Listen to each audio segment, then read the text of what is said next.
Hello， 各位下半生，下半辈子都要帮鱼换水的施主们，大家好。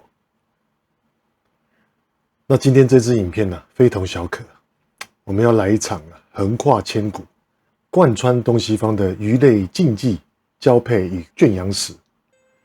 要从古代的中国后宫、东洋热舞，一路到古罗马贵族的海鳗调情，再深入亚马逊雨林，看看现在的热带鱼之王七彩神仙是怎么从全身赤裸的猛男变成千变万化的妖艳名模。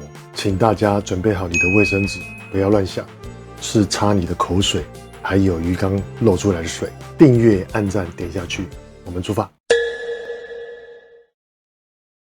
我们常说，做人要饮水思源，养鱼要懂得催情。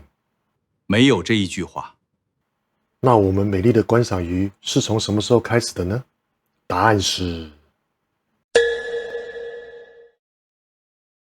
这是一个传说啊，在很久很久以前，古人抓鱼呢，当然是为了吃嘛，对吧？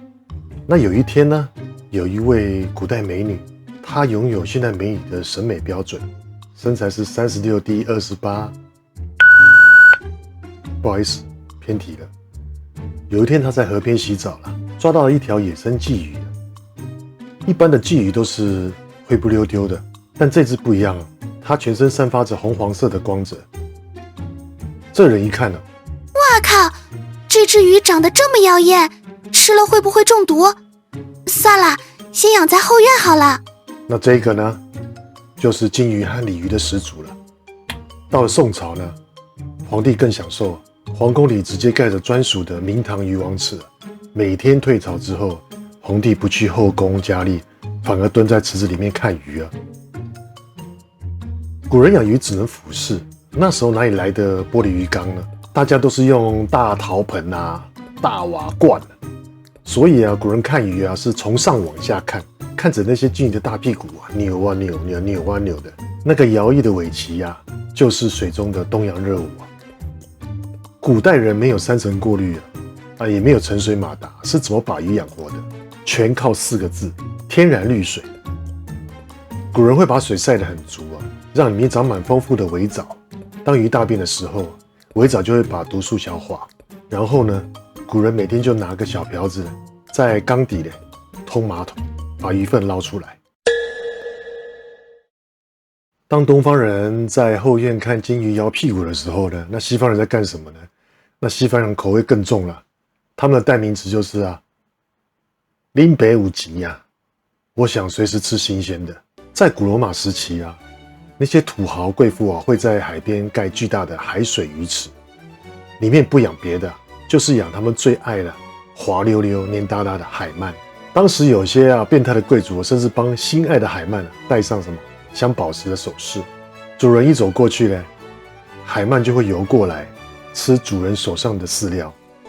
当时有位大政治家，甚至因为家里一条海鳗死掉而痛哭流涕，被政敌笑了一辈子。西方人真正把鱼缸搬进客厅呢，是在18世纪。东方的金鱼坐着大航海时代的帆船登陆欧洲。法国国王路易15的情妇庞巴杜夫人，不知道大家有没有听过就疯狂着迷于金鱼然后把它当成炫富的工具。但是呢，当时欧洲人也不懂什么消化菌那基本上就是几天后水臭了，鱼死了，那再买一只新的。一直到了1853年维多利亚时代，那这英国人就结合了植物和鱼的生态平衡理论，伦敦动物园盖了全世界第一座公众鱼坊 The Fish House， 那这也就是英文 Aquarium 的由来。鱼缸这个字呢，第一次被提出来，当时整个伦敦的文青集体暴动，大家疯狂涌入就是为了透过平面玻璃从正面平视鱼只的曼妙身姿。这在当时是非常具有感官刺激的。人们第一次发现，从正面看鱼居然跟从上面看鱼完全不一样那个视觉冲击就像第一次看到3D 电影一样。西方的第一只热带鱼呢，是在1869年由法国军舰从亚洲载回去的盖斑斗鱼，也就是俗称的天堂鱼为什么是它呢？因为天堂鱼啊是迷鳃鱼啊，它不用打气，不用马达，自己会游到水面呼吸空气啊。在那个坐船要坐几个月的时代啊，只有这种拥有超强憋气与耐污染的能力的重口味猛男，才能在臭水桶里活着撑到欧洲，正式开启了西方热带鱼的大门。随着西方人热带鱼大门被敲开啊，那19世纪的生物学家开始搜刮全球雨林。这时啊，我们今天的主角七彩神仙鱼，终于在1840年的亚马逊黑河深处被奥地利科学家黑格尔发现了。所以现在有些鱼不是就叫黑格尔吗？那时候捕获的野生七彩为了在枯木和黑水中躲避天敌，身体中间有一条极其粗黑，就像穿了性感黑色皮带一样的黑洞线。因为他们刚从丛林里抓出来啊，防卫心重得要命，他们就以为要被强暴啊。那整只鱼下的撞鱼缸极难伺候。不过这没有关系啊，既然这么难伺候的话，人类那股得不到就改造它的欲望爆发。从1960年开始，全球的育种家开始当起了上帝兼皮条客，展开了长达数十年的七彩大交配计划。这场基因大乱交啊，经历了4个让人血脉喷张的阶段哦。第一个阶段，松石七彩。从1970年开始，育种家把野生鱼身上的蓝绿色条纹特别粗的个体关在一起，疯狂生小孩，最后条纹连成了一整片，像高档松石。但这时候它们身上还是有黑色动线，受惊吓时还是会变黑。第二阶段，全裸奇迹，这是在1980年左右。这时候育种家玩得更绝了，他们说我们不要条纹了，我要看全裸的。他们透过不断的近亲交配，让所有纹路融合。突然春雷一声，蓝钻诞生。大家都看过蓝钻对吧？它全身呢透着冷艳的金属蓝光。最厉害的是啊，它把黑色素彻底脱掉，全身毫无杂质的纯蓝，漂亮。那第3阶段呢是黄金革命。1991年，泰国的育种家林雅亮在渔场里发现了一只基因突变的小鱼。这只鱼体内的黑色素细胞被彻底的阉割，这意味着它这辈子再也不会变黑了。它呈现出一种大胆的白橙色网纹，这就是改写世界的鸽子红。它就像一只随和的百搭公车，跟谁配种呢都能配出新的花样。现在的豹纹鸽、白玉七彩全是它的后代。第4阶段，重口味点沙与白化。2000年开始，有人喜欢点点嘛，于是就培育出满身红斑点，像得了世纪大水痘但又美到不行的豹纹蛇纹。还有人引入了红眼白化基因，培育出纯白的白雪公主，眼睛呈现明亮的红宝石，充满了致命的诱惑。那现在问题来啦，有人会问啊，既然野生七彩有这么大的野性美，那人工七彩又这么妖艳，这样我们把它们关在一个鱼缸里，来一场跨界的竞技混养，可不可以啊？兄弟们，如果你想挑战你心脏的强度，你可以试看看。但是作为过来人啊，我给你的建议是啊，极度不建议。因为这简直是世纪毒王交叉感染秀。我来跟你分析一下啊。第一个，体内病毒的交换。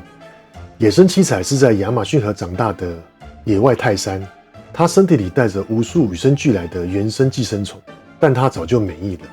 而人工七彩呢，从小泡在自来水里面吃汉堡的，是个温室娇嫩的小少爷，身上带着人工渔场的本土细菌。所以当你把泰山和少年关在一起，不隔离直接混养的话，一旦开始交换水质与黏膜，这少爷啊会被寄生虫搞到拉肚子，泰山则被本土细菌感染到全身发黑，黏膜融化，集体爆发黑死病。一死就是一缸。那第二点呢，就是野生泰山呢喜欢极酸极软的水，大约在 pH 5.5 左右。在这种酸软的环境下，它皮肤才会分泌健康的保护黏液。而改良少年从小喝自来水长大 ，pH 值大概是 7.0 左右。你如果把少爷丢进泰山喜欢的酸水里，少爷的皮肤啊就会像泼硫酸一样被腐蚀，直接溶漆给你看。第三点，人工改良的鱼啊，看到人就像干爹一样，吃饲料像吸尘器一样。野生鱼就很傲娇，它会先在食物面前定格，瞄准，停顿个3秒之后才吸进去。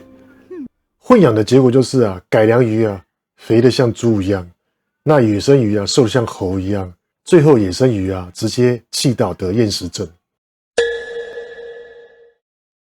Ladies and gentlemen， 我们来结论一下，野生器材啊，它就是丛林里的越野吉普车。它外表粗犷，底盘超高，在极端的恶劣的黑水里长大，它的免疫力和育儿能力是无敌的，有一种大自然野生灵性。那这个人工改良七彩呢，则是都市里的超跑，外表华丽亮眼，自来水就能养。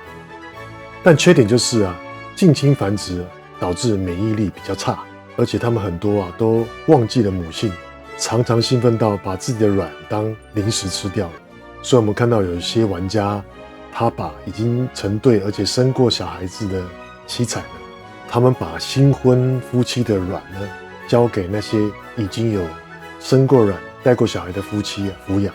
所以啊，如果你是新手，听歌的花，先养人工七彩，享受一下那个满缸五颜六色视觉的高潮。等你是老司机之后呢，就可以尝试挑战一下饲养野生七彩哦，体会一下那种亚马逊野性的呼唤。千万不要贪心混养哦。在评论区告诉大家，你养的是狂野泰山还是娇嫩少女？按赞、订阅、分享给你那个养鱼养到快离婚的朋友。我们下期再见喽，拜。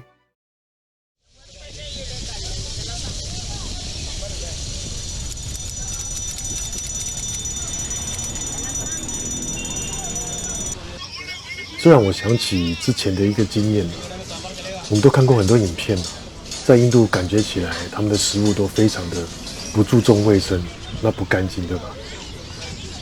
可是印度人呢，吃当地的食物呢，却吃得美滋滋的，不会发生什么事，让我有一种错觉，印度人是铁胃，吃什么都不会拉肚子。有一次我有个印度朋友来到台湾，第一天晚上我就带他去夜市吃夜市的铁板烧，他觉得很好吃啊，吃的非常多。